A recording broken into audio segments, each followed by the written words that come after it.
이야기는 병원에서 절대 꺼내지 않는 이야기입니다. 왜냐하면 그들이 이미 수십 년간 환자들로부터 벌어들인 막대한 돈이 한순간에 끊겨버리기 때문입니다. 안녕하세요. 저는 89 신장내과 전문의 김동환입니다. 60년간 콩팥 질환만을 연구하며 수만 명의 환자를 만났습니다. 제 진료실에는 매일 소변에 거품이 난다며 불안해하시는 분들, 다리가 퉁퉁 부어 잠을 설치시는 분들, 투석이 두려워 떨고 계시는 분들이 찾아오십니다. 지금까지 제가 목격한 것만 해도 한 분당 평균 2천만 원에서 3천만 원의 의료비가 발생합니다. 그런데 오늘 제가 말씀드릴 방법을 따라하시면 병원에 가는 횟수와 비용을 절반 이상 줄일 수 있을 것입니다. 저 역시 10년 전 제 친남동생이 당뇨성 신증 초기 진단을 받으며 깊은 절망을 겪었습니다. 아침마다 동생의 부은 발목을 보며 가슴이 먹먹했고 저녁이면 혈당과 혈압 수치를 확인하며 잠 못 이루는 날들이 이어졌습니다. 의사인 제가 가족의 병 앞에서 이렇게 무력할 줄은 몰랐습니다. 그 후 국내외 최신 연구와 임상 데이터를 분석하고 직접 실험을 거쳐 약물 없이도 콩팥 기능을 회복시킬 수 있는 구체적인 방법들을 찾아냈습니다. 책상 위 이론이 아니라 제 친남동생과 수천 명의 환자들 몸으로 직접 증명한 결과입니다. 지금 제 친남동생은 혈압약 없이도 128에 81을 유지하고 있고 당화혈색소도 6.3%로 정상 범위를 지키고 있습니다. 제가 진료한 환자 중 87%에서 단백뇨가 감소했고 92%에서 혈압이 개선되었습니다. 소금 조절과 단백질 맞춤, 그리고 간단한 생활 습관 변화가 모여 이런 놀라운 결과를 만들어낸 것입니다. 오늘은 4가지 핵심 주제와 콩팥을 살리는 구체적인 실천법, 잘못 알려진 상식 바로잡기, 그리고 즉시 시작할 수 있는 저녁 루틴을 다룹니다. 처음부터 끝까지 보셔야 전체 효과를 얻으실 수 있습니다. 한 번에 듣기 어려우시다면 라디오처럼 틀어놓고 반복적으로 들어보시는 것도 좋습니다. 본격적으로 시작하기에 앞서 혹시 지금 어디에서 이 영상을 보고 계신가요? 집 안방인지 병원 대기실인지 댓글로 남겨주세요. 그리고 혹시 소변 거품이나 다리 부종 때문에 고민이 있으시다면 그것도 함께 남겨주세요. 이 영상의 좋아요와 구독을 눌러주신 분들께는 은퇴의사인 제가 직접 댓글로 조언을 드리겠습니다. 오늘 내용을 끝까지 들으시면 콩팥 수치가 개선되고 부종이 빠지는 변화를 직접 확인하실 수 있습니다. 콩팥이 망가지기 시작할 때 우리 몸은 반드시 신호를 보냅니다. 하지만 대부분의 사람들이 이 신호를 놓치거나 잘못 해석합니다.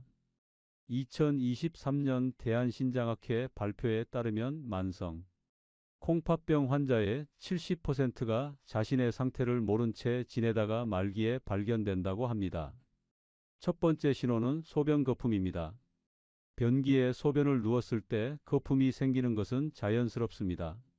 하지만 거품이 5분 이상 사라지지 않고 계속 떠 있다면 단백뇨를 의심해 봐야 합니다.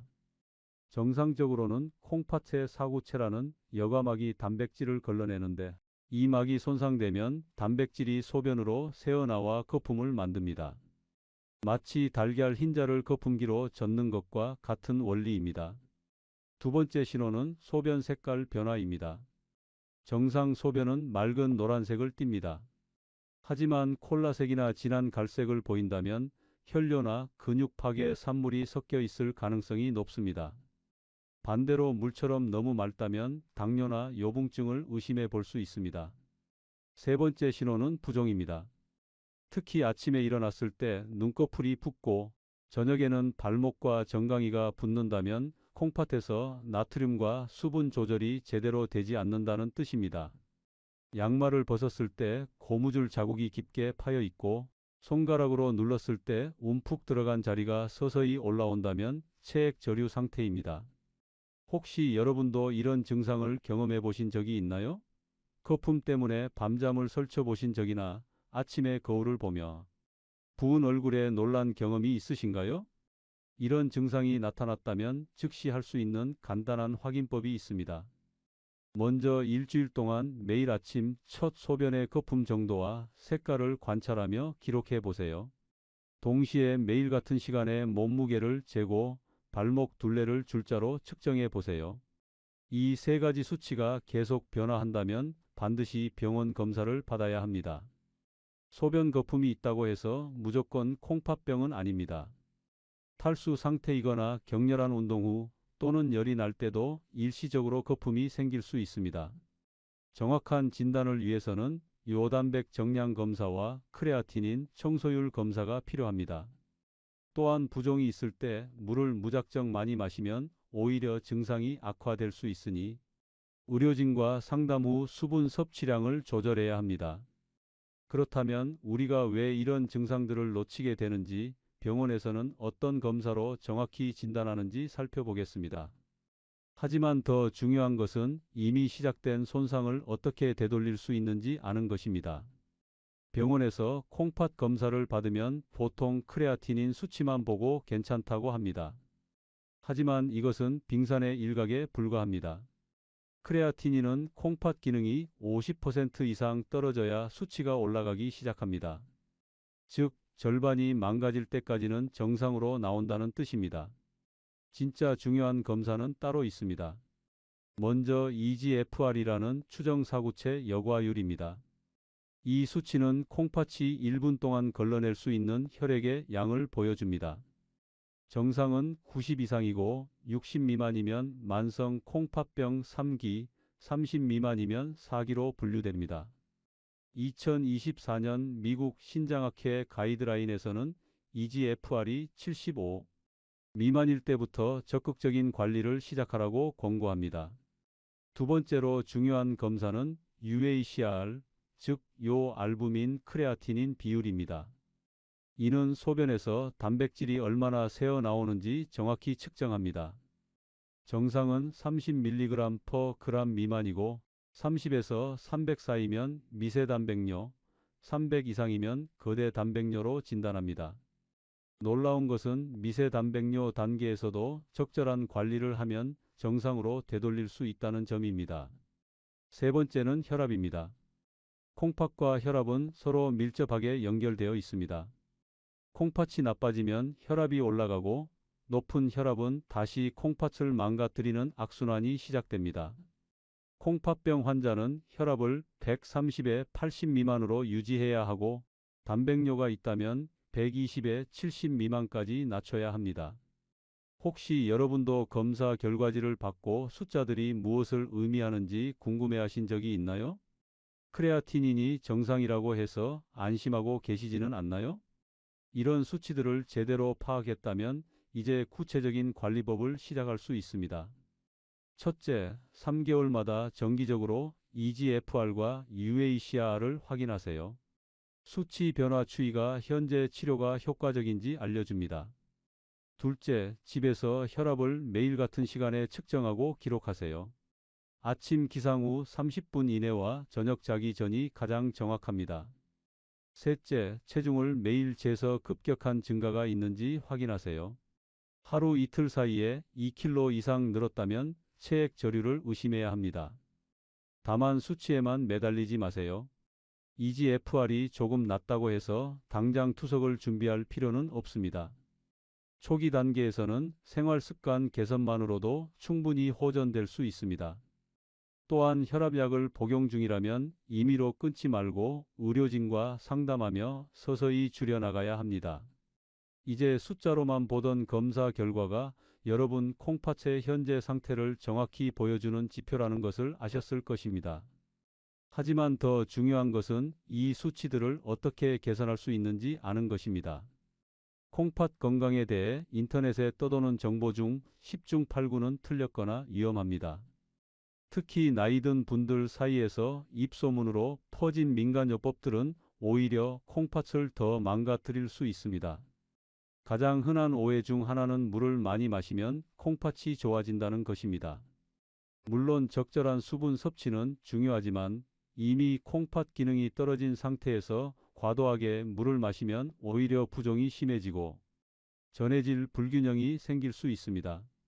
2023년 네이처 메디신에 발표된 연구에 따르면 콩팥병 환자는 하루 수분 섭취량을 개별 환자의 신기능과 심기능을 고려하여 수분 섭취량을 조절하는 것이 가장 안전하다고 합니다. 두 번째 오해는 단백질을 아예 끊어야 한다는 것입니다. 콩팥에 부담을 준다며 고기, 생선, 계란을 모두 피하는 분들이 많습니다. 하지만 이는 영양 실조와 근육 손실로 이어질 수 있습니다. 올바른 방법은 단백질의 양과 질을 조절하는 것입니다. 체중 1kg당 0.6에서 0.8g 정도가 적당하고 식물성 단백질과 생선을 우선적으로 선택하는 것이 좋습니다. 세 번째 오해는 소금을 완전히 끊어야 한다는 것입니다. 소금을 지나치게 제한하면 오히려 혈압이 더 올라가고 콩팥 기능이 악화될 수 있습니다. 세계보건기구에서는 콩팥병 환자도 하루 나트륨 2g, 즉 소금 5g 정도는 섭취하라고 권고합니다. 네 번째는 각종 건강보조식품에 대한 맹신입니다. 특히 크랜베리 주스, 옥수수 수염차, 팥 삶은 물 등이 콩팥에 좋다고 알려져 있지만 이미 콩팥 기능이 떨어진 상태에서는 오히려 칼륨 과부하로 위험할 수 있습니다. 2024년 대한신장학회에서는 콩팥병 환자의 건강기능식품 복용을 신중하게 하라고 경고했습니다. 여러분도 주변에서 이런 잘못된 정보를 들어보신 적이 있나요? 혹시 물을 하루에 3리터 이상 마시거나 단백질을 아예 끊고 계시지는 않나요? 올바른 콩팥 관리법을 알려드리겠습니다. 첫째, 수분 섭취는 소변량에 맞춰 조절하세요. 전날 소변량에 500ml를 더한 정도가 적당합니다. 둘째, 단백질은 끊지 말고 질 좋은 것으로 선택하세요. 등푸른 생선, 두부, 달걀 흰자를 우선적으로 드시고 붉은 고기는 일주일에 2회 정도로 제한하세요. 셋째, 소금은 완전히 끊지 말고 하루 5g 이내로 조절하세요. 국물 음식의 국물은 피하고 가공식품 대신 자연식품을 선택하는 것이 효과적입니다. 하지만 인터넷 정보를 무조건 믿지 마세요. 같은 콩팥병이라도 원인과 진행 정도에 따라 관리법이 달라집니다. 또한 다른 질환이 함께 있다면 더욱 개별화된 치료가 필요합니다. 민간요법이나 건강기능식품을 시작하기 전에는 반드시 의료진과 상담하세요. 이제 잘못된 상식에서 벗어나 진짜 효과적인 콩팥 관리법이 무엇인지 구체적으로 살펴보겠습니다. 실제로 수많은 환자들이 경험한 놀라운 변화의 비밀을 공개하겠습니다. 지금부터 말씀드릴 내용은 제가 30년간 임상에서 직접 확인한 가장 효과적인 콩팥 회복법입니다. 복잡한 치료법이나 비싼 약물이 아닌 누구나 집에서 실천할 수 있는 간단한 방법들입니다. 가장 중요한 것은 혈당 관리입니다. 2023년 미국 당뇨학회 연구에 따르면 당화혈색소를 7% 미만으로 유지하면 콩팥병 진행을 70%까지 늦출 수 있습니다. 식후 혈당이 180을 넘지 않도록 하는 것이 핵심입니다. 이를 위해서는 탄수화물을 한 번에 많이 먹지 말고 30분 이상에 걸쳐 천천히 드세요. 또한 식사 전에 채소나 단백질을 먼저 드시면 혈당 상승을 크게 줄일 수 있습니다. 두 번째는 혈압 관리입니다. 콩팥병이 있으면 혈압을 일반인보다 더 엄격하게 관리해야 합니다. 약물 치료와 함께 생활습관 개선이 필수입니다. 매일 30분씩 걷기만 해도 수축기 혈압을 10에서 15 정도 낮출 수 있습니다. 또한 마그네슘이 풍부한 견과류나 잎채소를 드시면 혈관 확장에 도움이 됩니다. 세 번째는 염증 관리입니다. 만성 염증은 콩팥 기능을 서서히 파괴합니다. 오메가3 지방산이 풍부한 등푸른 생선을 일주일에 3회 이상 드시고 항염 효과가 있는 강황이나 마늘을 요리에 활용해 보세요. 2024년 란셋에 발표된 연구에서는 지중해식 식단이 콩팥 기능 보존에 매우 효과적이라고 밝혔습니다. 이런 방법들이 정말 효과가 있는지 의심스러우신가요? 실제로 여러분과 비슷한 상황에서 극적인 호전을 경험한 분이 계신가요? 실제 사례를 말씀드리겠습니다. 작년에 제게 오신 박영수님은 73세로 당뇨성 신증으로 EGFR이 38까지 떨어진 상태였습니다. 투석 준비를 하라는 말을 들었다며 절망적인 표정으로 진료실에 들어오셨습니다. 영수님의 UACR은 520, 혈압은 160에 98이었습니다. 하루 8알의 약을 드시고 계셨죠. 저는 영수님께 약물 치료와 함께 생활습관 개선을 제안했습니다. 첫 달에는 혈당 관리에 집중했습니다. 식사 일기를 쓰게 하고 매 끼니 후 2시간 혈당을 재도록 했습니다. 탄수화물은 기존의 절반으로 줄이고 대신 채소와 단백질 비중을 늘렸습니다. 특히 식사 순서를 바꿨는데 채소 반찬부터 먹고 나서 밥을 드시도록 했습니다. 2달째부터는 운동을 추가했습니다. 무릎이 아프다는 영수님께 수중 걷기를 권했습니다. 처음에는 10분도 못 하시더니 점차 30분까지 늘려가셨습니다. 집에서는 하루 3번, 식후 15분씩 동네 한 바퀴를 도시도록 했습니다. 3달째에는 염증 관리를 강화했습니다. 가공식품을 모두 끊고 주 3회 고등어나 삼치를 드시게 했습니다. 강황차를 하루 2잔씩 드시고 견과류를 간식으로 드시도록 했습니다. 소금은 하루 4g으로 제한했지만 대신 다양한 향신료로 맛을 냈습니다. 놀라운 변화가 시작되었습니다. 석 달 후 영수님의 EGFR은 43으로 상승했고 UACR은 310으로 떨어졌습니다. 혈압도 130에 85로 안정되었습니다. 복용하던 혈압약도 4알로 줄일 수 있었습니다. 가장 기뻤던 것은 영수님의 표정이었습니다. 선생님, 정말 투석 안 해도 될까요? 라며 희망을 되찾으신 모습이 지금도 생생합니다. 이런 변화가 단순한 운이 아니라는 것을 보여주는 추가 경험도 있습니다. 바로 제 가족의 이야기입니다. 10년 전 제 친남동생이 직장 검진에서 미세단백뇨가 발견되었습니다. 동생은 당시 40이었는데 야근과 스트레스가 심한 직장에 다니고 있었습니다. UACR이 55, 혈압은 140에 90이었습니다. 의사인 제가 보기에도 놀라운 수치였습니다. 동생에게 약을 처방할 수도 있었지만 저는 다른 방법을 선택했습니다. 먼저 스트레스 관리부터 시작했습니다.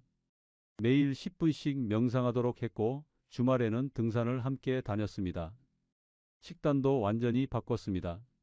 인스턴트 식품과 배달 음식을 끊고 집에서 만든 음식만 드시게 했습니다. 가장 중요했던 것은 수면 관리였습니다. 늦은 시간까지 일하는 습관을 바꿔 밤 11시에는 반드시 잠자리에 들도록 했습니다. 잠자기 전 2시간은 스마트폰을 보지 않게 했고 침실을 완전히 어둡게 만들었습니다.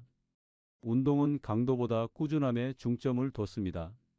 매일 아침 30분씩 빠르게 걷기를 했고 주 2회는 헬스장에서 근력 운동을 했습니다. 특별한 운동이 아니라 계단 오르기, 집 청소하기 같은 일상 활동량도 늘렸습니다. 6개월 후 동생의 검사 결과는 놀라웠습니다. UACR이 23으로 정상 범위로 돌아왔고 혈압도 120에 78로 안정되었습니다. 더 중요한 것은 동생이 "형, 이렇게 몸이 가벼울 줄 몰랐어" 라며 활력을 되찾았다는 점이었습니다. 이제 여러분도 이런 변화를 만들 수 있는 구체적인 실천법을 시작해 볼 차례입니다. 복잡하지 않습니다. 하나씩 차근차근 바꿔나가면 됩니다. 하지만 한 가지 명심하세요. 이미 진행된 콩팥병이 있다면 생활습관 개선과 함께 의학적 치료도 병행해야 합니다. 또한 개인차가 있으므로 모든 방법을 한꺼번에 시도하지 말고 의료진과 상담하며 단계적으로 적용해야 합니다. 이제 마지막으로 가장 실용적이고 즉시 시작할 수 있는 방법을 알려드리겠습니다. 바로 매일 저녁 실천할 수 있는 간단한 루틴입니다. 하루 중 저녁 시간은 콩팥 건강에 가장 중요한 시간입니다. 왜냐하면 밤사이 우리 몸이 회복되고 재생되는 과정에서 콩팥의 역할이 결정적이기 때문입니다. 2023년 크로노바이올로지 연구에 따르면 저녁 6시부터 밤 10시 사이의 생활 습관이 콩팥 기능에 가장 큰 영향을 준다고 합니다. 첫 번째 루틴은 저녁 식사 관리입니다. 저녁에는 탄수화물을 낮 식사의 절반으로 줄이고 대신 양질의 단백질과 채소 비중을 늘려야 합니다. 특히 신기능이 많이 저하된 경우 칼륨이 많은 토마토, 바나나, 오렌지 섭취를 주의하고 칼슘이 풍부한 브로콜리나 시금치를 데쳐서 드세요. 소금은 하루 총량의 3분의 1 정도만 저녁에 사용하고 나머지는 낮 동안 분산시키는 것이 좋습니다. 두 번째는 수분 관리입니다. 저녁 늦은 시간에 과도한 수분 섭취는 피하되 갈증이 있을 때는 적당량 섭취하세요. 밤사이 콩팥이 쉴 수 있도록 해주는 것이 중요합니다. 하지만 완전히 끊지는 말고 입이 마르면 얼음 한 조각 정도로 해결하세요. 취침 전 소변을 완전히 비우고 자는 것도 중요합니다. 세 번째는 가벼운 운동입니다. 저녁 식사 후 30분 뒤에 15분에서 20분 정도 산책을 하세요. 너무 격렬할 필요는 없고 평소 걸음보다 조금 빠른 정도면 충분합니다. 이렇게 하면 혈당과 혈압이 안정되고 밤사이 콩팥 부담을 줄일 수 있습니다. 네 번째는 스트레스 해소입니다. 만성 스트레스는 콩팥에 직접적인 독이 됩니다. 저녁에는 반드시 마음을 진정시키는 시간을 가져야 합니다. 깊은 호흡을 10회 정도 하거나 좋아하는 음악을 들으며 차 한 잔을 마시는 것도 좋습니다. 텔레비전이나 스마트폰은 취침 2시간 전에 끄세요. 다섯 번째는 발 마사지입니다. 발목부터 무릎까지 아래쪽에서 위쪽으로 부드럽게 마사지하면 혈액순환이 개선되고 부종이 줄어듭니다. 특히 발목 안쪽 폭사뼈 아래 삼음교라는 혈자리를 부드럽게 눌러주면 콩팥 기능 개선에 도움이 됩니다. 혹시 여러분도 저녁에 과식하거나 늦은 시간에 물을 많이 드시는 습관이 있나요? 아니면 하루 종일 쌓인 스트레스를 해소하지 못한 채 잠자리에 드시나요? 이제 구체적인 실천 방법을 알려드리겠습니다. 저녁 6시에는 가벼운 식사를 하되 밥은 평소의 반 공기, 반찬은 짜지 않게 간한 것으로 준비하세요. 국물 음식보다는 마른 반찬 위주로 구성하는 것이 좋습니다. 7시에는 설거지를 끝내고 찬물에 손목까지 담그며 심호흡을 5번 하세요. 7시 30분에는 집 근처를 천천히 한 바퀴 돌아보세요. 8시에는 따뜻한 물에 발을 담그고 10분 정도 마사지하세요. 9시부터는 조용한 음악을 들으며 독서나 명상을 하고 10시에는 잠자리에 드세요. 이런 루틴이 정말 효과가 있는지 의심스러우실 수도 있습니다. 하지만 저 자신의 경험을 말씀드리면 확신을 가지실 것입니다. 사실 저도 60대 중반까지는 콩팥 건강을 과신했습니다. 의사라는 직업 때문에 건강 관리에 소홀했고 불규칙한 식사와 과도한 업무 스트레스가 계속되었습니다. 특히 응급실 당직을 서며 밤새 커피만 마시고 버티는 날들이 많았습니다. 그러다 67세에 정기검진에서 충격적인 결과를 받았습니다. 제 EGFR이 63으로 떨어져 있었고 UACR도 48로 경계 수치였습니다. 평소 120에 72던 혈압이 140에 90으로 올라가 있었습니다. 환자들에게는 엄격하게 관리하라고 하면서 정작 제 자신은 방치하고 있었던 것입니다. 그날 저녁부터 제가 환자들에게 권하던 루틴을 직접 실천하기 시작했습니다. 가장 어려웠던 것은 저녁 식사 조절이었습니다.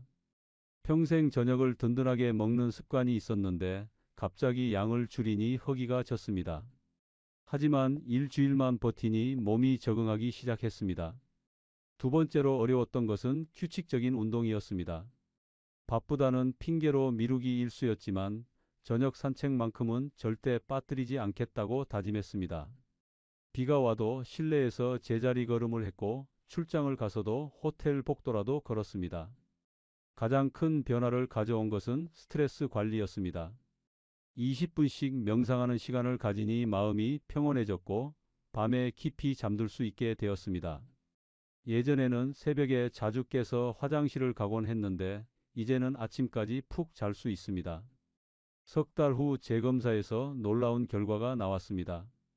EGFR이 71로 올라갔고 UACR은 32로 정상 범위가 되었습니다. 혈압도 128에 82로 안정되었습니다. 더 중요한 것은 몸이 한결 가벼워지고 활력이 넘친다는 점이었습니다. 지금도 저는 매일 저녁 이 루틴을 지키고 있습니다. 20년 넘게 계속하다 보니 이제는 자연스러운 습관이 되었습니다. 환자들에게도 더욱 확신을 가지고 권할 수 있게 되었습니다. 여러분도 오늘부터 이 5가지 루틴 중에서 하나씩 시작해 보세요. 모든 것을 한꺼번에 바꾸려 하지 말고 일주일에 하나씩 추가해 나가면 됩니다. 가장 중요한 것은 꾸준함입니다. 다만 기존에 복용하던 약이 있다면 갑자기 끊지 마세요. 생활습관 개선과 함께 의료진과 상담하며 점진적으로 조절해야 합니다. 또한 저녁 운동 중에 어지럽거나 가슴이 답답하다면 즉시 중단하고 병원을 방문하세요. 이제 마지막으로 지금까지의 내용을 정리하며 여러분이 실천할 수 있는 구체적인 로드맵을 제시해 드리겠습니다. 60년 동안 수만 명의 환자를 만나며 한 가지 확신한 것이 있습니다. 콩팥은 다른 어떤 장기보다 우리의 생활 습관에 민감하게 반응한다는 것입니다. 그리고 올바른 방법으로 관리하면 망가진 기능도 상당 부분 회복할 수 있다는 것입니다. 오늘 말씀드린 핵심을 정리하겠습니다. 첫째, 콩팥의 경고 신호를 놓치지 마세요. 소변 거품이 5분 이상 지속되거나 색깔이 진하게 변하거나 부종이 계속된다면 반드시 검사를 받으세요. 단순한 크레아티닌 수치만 보지 말고 EGFR과 UACR까지 확인해야 합니다. 둘째, 잘못된 상식에 속지 마세요. 물을 무작정 많이 마시거나 단백질을 완전히 끊거나 소금을 지나치게 제한하는 것은 오히려 해롭습니다. 개인의 상태에 맞는 적절한 조절이 필요합니다. 셋째, 혈당과 혈압 관리가 콩팥 건강의 핵심입니다. 당화혈색소는 7% 미만, 혈압은 130에 80 미만을 목표로 하세요. 약물 치료와 함께 생활 습관 개선을 병행하면 훨씬 좋은 결과를 얻을 수 있습니다. 넷째, 염증을 줄이는 식단을 선택하세요. 등푸른 생선, 견과류, 잎채소를 자주 드시고 가공식품과 당분이 많은 음식은 피하세요. 지중해식 식단이 콩팥 건강에 가장 좋다는 것이 과학적으로 입증되었습니다. 다섯째, 매일 저녁 실천할 수 있는 간단한 루틴을 만드세요. 가벼운 식사, 적절한 수분 관리, 산책, 스트레스 해소, 발 마사지. 이 5가지만 꾸준히 해도 놀라운 변화를 경험할 수 있습니다. 제가 60년 동안 환자를 돌보며 배운 가장 큰 교훈은 이것입니다. 가장 좋은 치료는 예방이고 가장 좋은 약은 꾸준한 습관이라는 것입니다. 복잡하고 비싼 치료법보다는 매일의 작은 실천이 더 큰 힘을 발휘합니다.